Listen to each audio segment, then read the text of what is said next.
A União das Casas Espíritas da Zona Norte apresenta O Espiritismo está no ar, um programa que anuncia, esclarece e consola.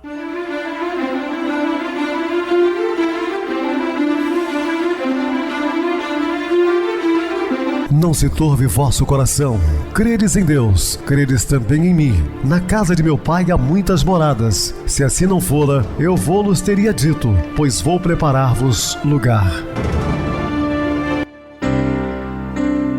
O Espiritismo está no ar. Sintonize esta frequência. Pare, pense na vida, faça perguntas. Uma ótima noite para você. Hoje, terça-feira, dia 14 de novembro de 2023. Muito obrigado pelo carinho, pela sintonia. Rádio Clube FM, sua voz e a nossa voz. Estamos no ar de segunda a sexta-feira, desde 2014, pela emissora. E depois também passamos a transmitir o programa via YouTube. O canal é Viver _ Melhor. Se inscreva, deixa seu like. Sua opinião é sempre muito importante para nós. Carinhosamente, meu querido amigo, expositor espírita, Guaraci Silveira. Uma boa noite, seja muito bem-vindo. Boa noite, Pedrosa, boa noite, ouvintes do programa Espiritismo está no ar. Vamos para mais uma noite de estudos e de aprimoramentos a partir deles. Boa noite, Pedrosa. Isso aí, boa noite, Guaraci. Vamos estudar sobre o arquiteto. Dúvidas, entre em contato conosco ligando para a Clube FM, 0 operadora 32 3211 5697. Quer falar comigo? Utilize a TIM 98801 2675. O WhatsApp é 999387699.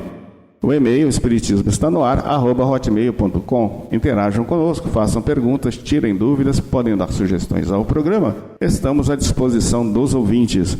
Vamos agora para aquele momento muito especial que é o nosso momento de oração. Sintonize esta frequência. O Espiritismo está no ar. Momento de oração. Senhor Jesus, estamos quase chegando o dezembro, que é o mês que se comemora a vossa vinda ao mundo físico.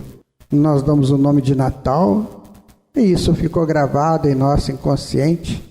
A época do Natal. Poucas pessoas, no entanto, fazem referências psicológicas, emocionais ao grande fato que foi a vossa vinda aqui. Mas, de alguma forma, faz-se as comemorações, o mundo fica colorido, as coisas bonitas acontecem nas lojas, nos parques, nos shoppings, tudo lembrando a festa que foi a vossa vinda ao mundo físico. Então, Senhor Jesus, nós precisamos fazer essa festa contínua em nós, por sabermos que o Senhor está presente, está pronto para nos servir como guia e modelo, e que a gente possa buscá-lo nesse sentido, buscá-lo também como mestre, como Senhor, como um grande amigo, a fim de vencermos as tormentas, as dificuldades e caminharmos, porque elas estão aí, mas o Senhor disse que no mundo teríamos aflições, mas que o Senhor venceu o mundo e também disse: aquele que me conhece não anda em trevas. De tal maneira que nós temos tudo conosco, todas as informações, que a gente possa segui-las. Que assim seja, Senhor. Estamos apresentando O Espiritismo está no ar. Meus amados irmãos, estamos de volta com o assunto da noite, falando o arquiteto. Em face disso, Jesus seria passível de tentação? O arquiteto e construtor da terra, o responsável por tudo que nela existe, o seu governador, a cujos destinos preside desde sua formação, tudo foi feito por ele, e nada do que tem sido feito foi feito sem ele. João capítulo 3, versículo 1. Jesus é o governador espiritual do nosso planeta, é o intermediário junto ao Pai, né? Aquele que disse só chegaremos ao Pai através dele. Portanto, não poderia ser tentado com a risível promessa de ser o Senhor de todos os reinos do mundo. Ele que tantas vezes repetiu, ensinou, exemplificou que seu reino não era deste mundo. Isso cabe naquela tentação. Então Jesus, na verdade, ele foi provado. Até qualquer um de nós aqui na terra, os nossos filhos são os nossos herdeiros naturais, né? Isso, as leis civis de quase todos os países escrevem isso. Se Jesus é o Filho amado de Deus, tudo ele pertenceria. Quando que alguém vai oferecer todos os reinos da terra? Se ele o adorasse, né, essa figura folclórica aí de Satanás, se já era tudo dele. Se ao menos Satanás desconhecesse com quem estava falando, mas ele, segundo os seus defensores, é dotado de imenso poder e inteligência para o mal. E por isso tinha plena consciência do que fazia com quem fazia. Esse poder, essa capacidade, essa inteligência sempre foram enfaticamente defendidos pelos teólogos tradicionais. Já o padre Xavier, citado por Leon Denis, no Sermão da Quaresma de 1907, na Catedral de Paris, afirmou: o que, porém, é infinitamente mais temível é a ação ordinária contínua exercida por Satanás na criação, a intervenção real e oculta que tem no curso do sucesso e das estações, na germinação das plantas, no desencadear dos ventos das tempestades. Cristianismo e Espiritismo, isso do Leon Denis. Então, meus irmãos, uma outra pergunta, um outro questionamento. Jesus foi levado, né, segundo o texto bíblico, por Satanás a um alto do monte. Aí eu pergunto, ele foi caminhando, ele pegou ele pelo cabelo e levou lá? Olha, nós temos que entender, as coisas não são como parecem. As pessoas tiram a ideia de uma interpretação puramente literal e não vai numa interpretação psicológica e profunda, que quer dizer uma outra coisa e não bem essa, não é? Continuando. Esse aqui, poderoso Satanás, cultuado e temido pelas religiões mais radicais, capaz de tantas artes e artimanhas, até que poderia tentar Jesus, não obstante a condição de Deus que elas lhe atribuem. Todavia, à luz da razão e da lógica, e sob o enfoque da doutrina espírita, torna-se inadmissível a sua ocorrência em que pese as três narrativas evangélicas. Portanto, nós não podemos interpretar da maneira que está escrita. E no final ele diz assim: se atirares daqui, do alto, né, os seus anjos lhe darão cobertura. Olha, isso aí vai de encontro às leis naturais, a lei da física, a lei de atração da terra. Compreende? Então tem um outro significado, não é esse que as pessoas imaginam. Então a tentação do mestre, segundo os evangelistas, foi precedida de 40 dias de jejum.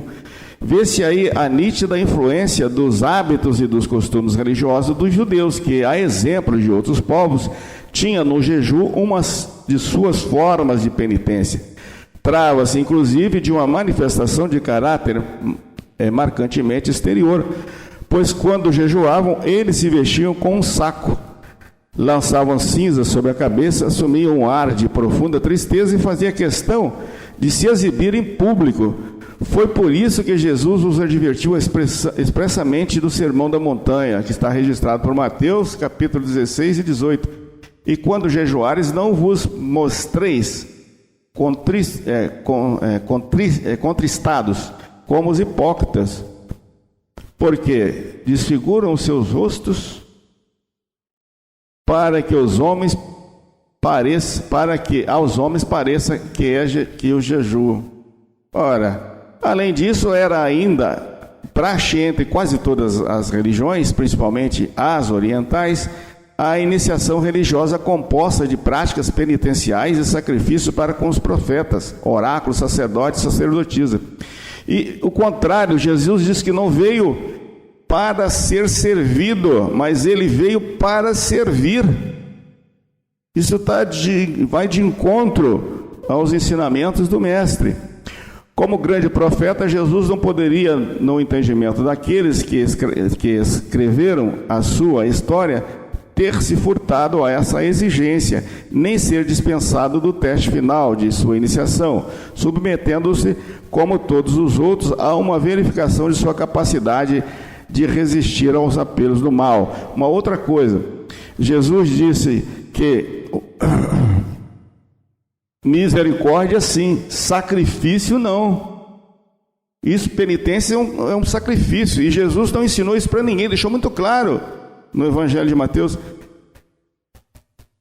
Misericórdia sim, sacrifício não. De outro lado, deve ser lembrado que as versões dos 4 evangelhos chegaram até nós bastante mutiladas, alteradas ou acrescidas ao sabor do interesse da igreja a respeito dos capítulos 1, 2 e 3 da obra de Leon Denis, retrocitada. Por isso mesmo é lícito até duvidar-se da legitimidade das referidas narrativas, e ninguém em sã consciência pode afirmar que elas se achavam nos originais de Mateus, Marcos e Lucas. Então, aqui nós estamos fazendo um estudo para que o amado e amada ouvinte preste atenção e faz uma análise, né? Pegue o texto bíblico, leia atentamente, para ver se esse demônio, esse Satanás, tinha um poder tão grande, né, de oferecer os reinos terrenos a Jesus, se de fato já lhe pertencia. Como eu falei no início, se até na terra os pais têm os filhos como herdeiros, por que Jesus não teria tudo isso, uma vez que ele é o governador do planeta, o construtor do planeta? Precisamos meditar muito sobre isso. E essa questão de herança, né, Pedrosa? Quanto que tem perturbado, né, a paz dos encarnados, daquelas pessoas que não saem desse projeto materialista, né? Então nós temos que aprender com Jesus que os verdadeiros bens são os bens espirituais, aqueles que ninguém vai tirar da gente, que o ladrão não rouba, a taça não rói. Sabe, é preciso começarmos a pensar assim.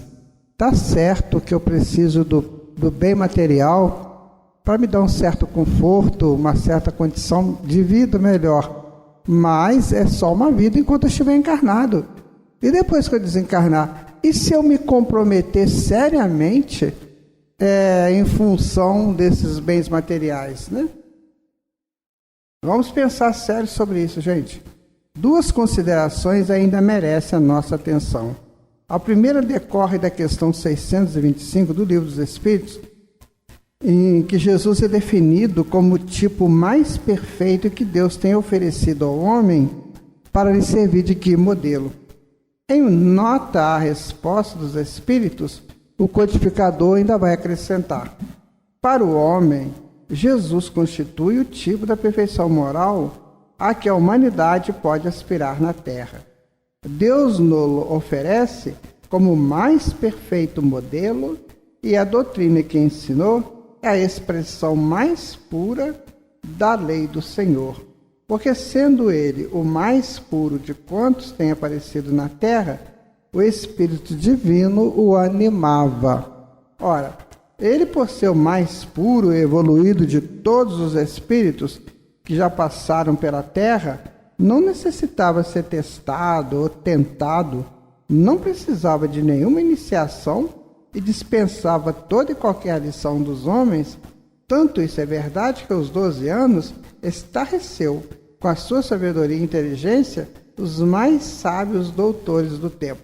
Tem-se aí uma informação, e às vezes a gente lê em alguns livros aí, de que Jesus ficou com os essênios para aprender com eles. Ora, os essênios, eles foram pessoas muito ligadas à espiritualidade, muito ligadas a coisas das iniciações, né, espirituais, mas Jesus não precisava aprender nada com eles, não. O que é isso?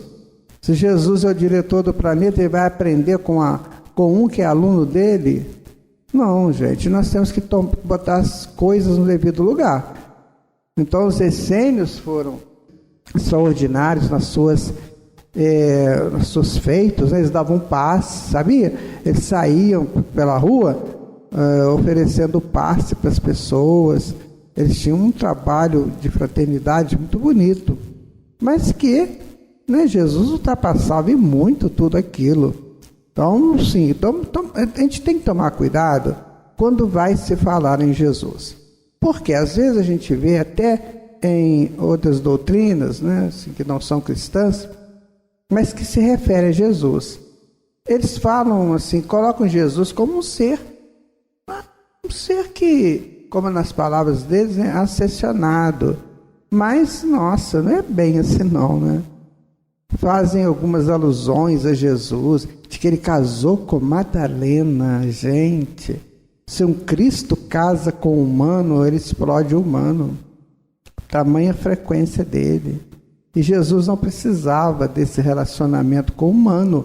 Assim, ele não era um humano que tinha que constituir família, como nós temos que constituir nossas famílias.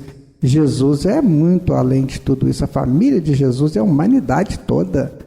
Sabe, são coisas que nós temos que parar para refletir, porque se a gente não pensa, se a gente não busca uma informação mais contundente, mais próxima da realidade, a gente vai aceitando qualquer coisa como verdade. Então é preciso saber isso aí. Falar sobre Jesus, falar sobre Maria Santíssima e sobre José, tem que ter conhecimento de causa. Não pode ser por deduções simplistas, lineares, não. Tem que ser uma coisa mais profunda. E olha que eu às vezes estudo livros bem profundos, e eu tenho a infelicidade de ler aqueles autores interessantes, né, muito bons, mas quando se refere a Jesus, nossa, eles se perdem completamente. Né? O Jesus que mais nos coloca perto da realidade é o que nós estudamos aqui na doutrina espírita, como guia e modelo da humanidade, como o ser mais perfeito que já pisou aqui e o construtor do planeta Terra, membro da comunidade de espíritos crísticos que regem o sistema solar. Então é isso que nós temos que entender sobre Jesus. Eu não posso trazer Jesus para os feitos humanos. Não, ele vestiu um corpo de humano, mas ele era Jesus, né? Ele era o espírito superior a toda e qualquer colocação e possibilidade até de asceses dos humanos. Tá? Vamos guardar isso para nós. Essa identificação com o Pai, que muitos entenderam erroneamente ser prova da sua divindade, afasta toda e qualquer possibilidade de ele se deixar envolver ou atrair pelas quimeras deste mundo, pelas tolices e ilusões que ainda nos perseguem, pelas ambições de poder e de mando que tanto nos corrompem. A sua vida fala por si só, porquanto sempre esteve acima e distante dos atrativos temporais e ilusórios da humanidade, mesmo porque seu reino não se identifica com o nosso planeta de expiação e provas. É isso que a gente estava falando. Ele está muito além, muito acima de toda a conotação aqui de humanos e do planeta Terra, né? Ele é o gestor desse planeta, mas ele está acima de todos nós, muito acima. Não podemos colocar em Jesus as nossas paixões terrenas, né? Isso aí nós temos que entender que já passou, né? Para ele já passou, enquanto que para nós ainda é fato. A tentação de Jesus é, portanto, conforme destacou Ivone do Amaral Pereira, uma poética alegoria evangélica, de que o Mestre lançou mão para nos dizer que assim como ele superou todas as dificuldades até estar em plena e permanente comunhão com o Pai, nós também, não obstante a nossa inteligência espiritual, poderemos, ao longo de nossa vida de espíritos imortais, chegar um dia ao mesmo patamar a que ele chegou. Basta que saibamos, como nos ensinou, a pedir ao Pai forças para não cair nas tentações que a vida nos apresenta. Isso é importante saber, porque um espírito da categoria de Senhor Jesus, ele já venceu, né, as etapas muito que nós ainda nem chegamos nelas. Nós temos que viver aí situações de aprendizados futuros que Jesus já é mestre nessas situações. Então, por isso que é preciso não ficar colocando Jesus com a nossa identificação de homens. Sabe, não confundir que ele se tornou tão humilde a ponto de vestir uma jaqueta humana, né? E transitar por nós na representação humana. Não, o espírito é outro. Você pega aí um jarro de porcelana caríssimo e coloca uma pepita de ouro nele, dentro dele, né? É uma representação magnífica. Agora, se você pega um jarro de barro e coloca a mesma pepita de ouro no jarro de barro, ele vai conter o mesmo valor da pepita de ouro. Entendeu? Então não importa se a aparência é de porcelana ou é de barro, o que importa é a essência. E o Senhor Jesus é assim.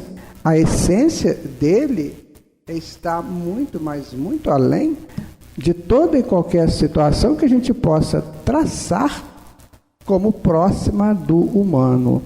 Então, ele ter sido tentado, né, a ganhar o reino da terra, se ele tem o reino espiritual, isso não há lógica nisso, né? Como se ele caísse do padrão dele, né? Então, eu tenho um reino com 200 milhões de habitantes e vou lutar para ter um reino de 5 mil? Não tem, assim, lógica nisso. Então, assim, o que acontece é que os estudos teológicos que nós temos em mãos ainda não fazem essas reflexões mais profundas, porque não conhecem a verdadeira natureza do Cristo, que nós estudamos no livro Obras Póstumas, que foi editado pela família do Allan Kardec depois que ele desencarnou. Então, se a gente estudasse a natureza do Cristo, a gente entender essas coisas, né? Que estava muito acima, que ele está muito acima de tudo aquilo que o homem consegue chegar e que o homem consegue entender. Então, a natureza do Cristo é a natureza superior, que está ligada ao seu trabalho direto com Deus. Tem uma frase de Jesus que a gente lê lá no livro Obras Póstumas, que diz assim, quer ver? Tudo que eu vos trago foi o meu Pai que mandou que eu o fizesse. Olha que coisa interessante, né? Então, cada humanidade, cada planeta tem uma síntese dos seus habitantes. E cada essa síntese tem uma mensagem direta de Deus. Então, Jesus se apropria da mensagem do Pai para a síntese do planeta e traz a mensagem de acordo com o que nós precisamos. Então, só aí você já vê a superioridade do Senhor Jesus, né? Que ele já lida diretamente com a proposta de Deus para os seus filhos. Então, ele é o filho, sim, mas é um filho muito mais evoluído do que todos nós. Perguntaram para o Emmanuel o que é Pai, Filho e Espírito Santo. Então, o Emmanuel explicou que Pai é Deus, Filho é o Filho que já dirige uma humanidade, como no caso do Senhor Jesus, é o Filho. E o Espírito Santo somos todos nós, que estamos nesse projeto de crescimento espiritual, estamos nesse projeto de ascese espiritual, somos santificados desde a nossa saída do Pai, mas que precisamos nos assenhorear dessa santificação. Então isso nós vamos aprendendo, vamos entendendo e vamos buscando a lógica pelo raciocínio. Por isso que o Espiritismo é a fé raciocinada, não é, Pedrosa? É isso mesmo, Guaraci, fé raciocinada, muito importante, nada de fé cega, meus irmãos. Vamos agora para o intervalo musical, a seguir a nossa oração final. Febre da moda.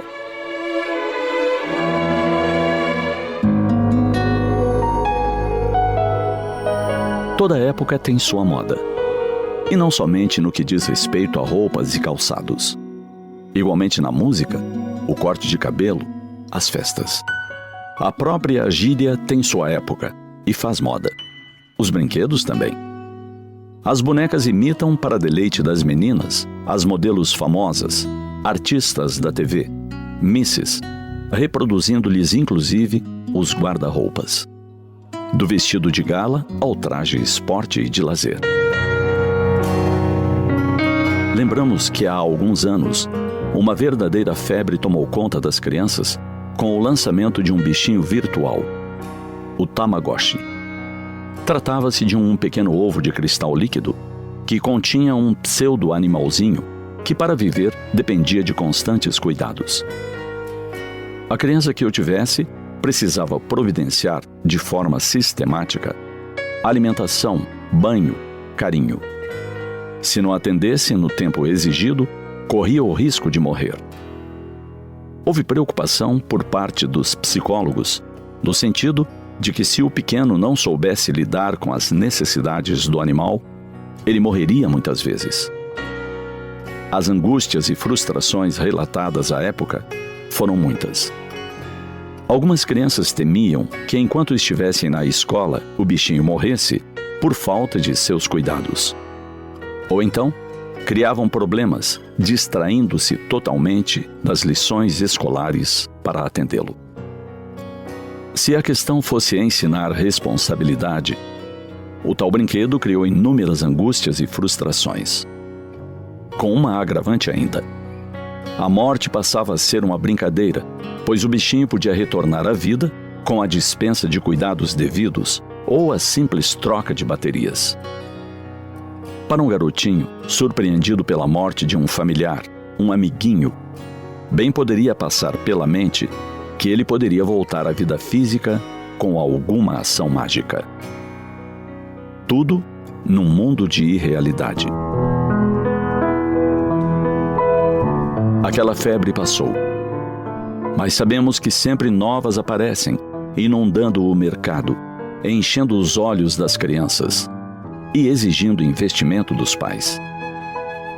Importante que analisemos o que a moda oferece simplesmente como uma forma de consumo. Brinquedos fazem parte da infância. Contudo, analisemos a mensagem que trazem. Somente aparência, ostentação, imitação da vida? Até que ponto isso é positivo? Se pretendemos que a criança adquira responsabilidade, desenvolva sua afetividade, pensemos em um animalzinho de verdade. Não advogamos o uso de gaiolas para prender nossos amigos alados. Contudo, bem podemos incentivar nosso filho a depositar todos os dias migalhas de pão para os pássaros que vêm cantar em nossas janelas. Dispor uma tigela com água fresca e limpa no jardim da casa para os pardais e sabiás que enchem de sons os ares do dia. A adoção de um cãozinho, quem sabe, pelo qual ele ficará responsável pelo alimento, a água, a higiene. No momento em que os movimentos ecológicos batalham pela vida das espécies animais em extinção, busquemos insuflar em nossos filhos o valor real de uma vida, seja de um gato, um cão, um pássaro.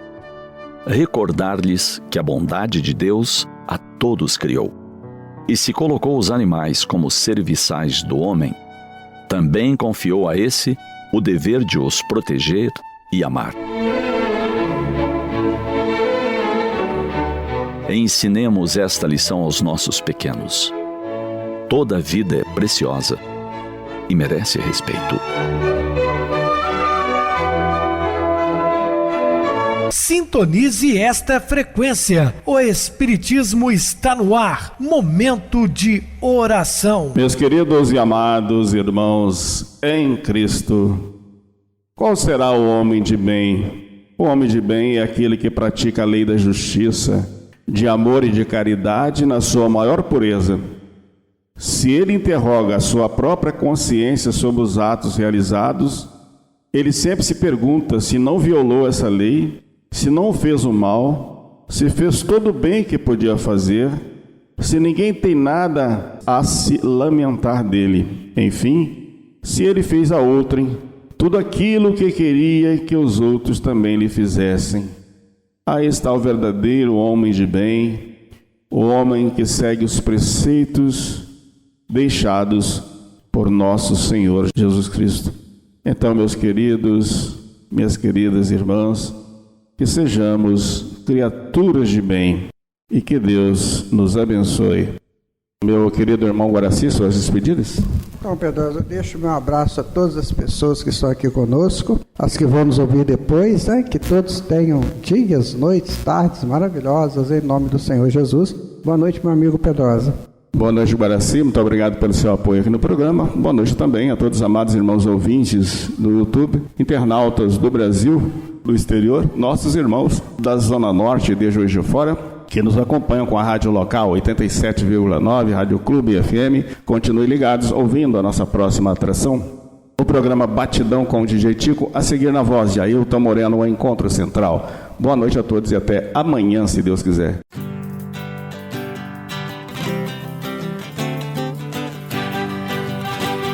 A União das Casas Espíritas da Zona Norte apresentou O Espiritismo Está no Ar, anunciando o Evangelho de Jesus, esclarecendo sua mensagem, consolando corações.